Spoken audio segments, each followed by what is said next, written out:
one of the first movies I ever saw in theaters, so naturally I loved it when I was a little kid. The story of an upper-class female dog that comes across a low-down, scroungy male dog is about as typical as it gets. At first they don't like each other, but a few situations force them together, and as they get to hang out more, they really decide that they're meant for each other. There's some differences to this usual story that I like the fact that I enjoy when they first see each other, it's not love at first sight like so many other Disney films. If anything, he just sees her in passing and just strikes up a conversation. It's not even a pleasant conversation. He's talking about how a baby's gonna take over her life and that she's never gonna be the center of attention anymore. And then he just leaves. Honestly, if you didn't know the story going in, you probably wouldn't have guessed they'd be together by the end. I sort of like that. There's also a bunch of clever little touches too, like I enjoy how the dogs interpret everything. Like how the main character thinks that the name of her owners are Jim Deere and Darling.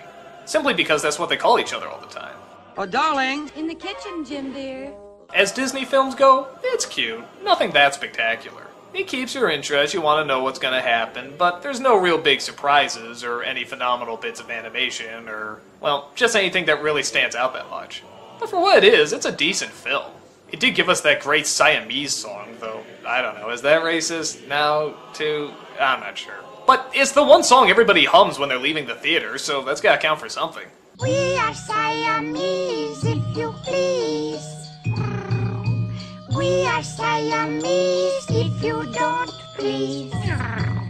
It is nice that they don't go for a straight-up villain in the movie or any of those forced story cliches. Well, except maybe one or two. But they're pretty downplayed. The movie is pretty much just a series of moments. But they're nice moments, and I don't recall them ever being really boring. So overall, I think it's okay. I don't think it's one I'll be watching over and over like the other Disney films, but it holds up decent. If you're a dog lover, or if even not, check it out. It's worth an hour and a half of your time. On this long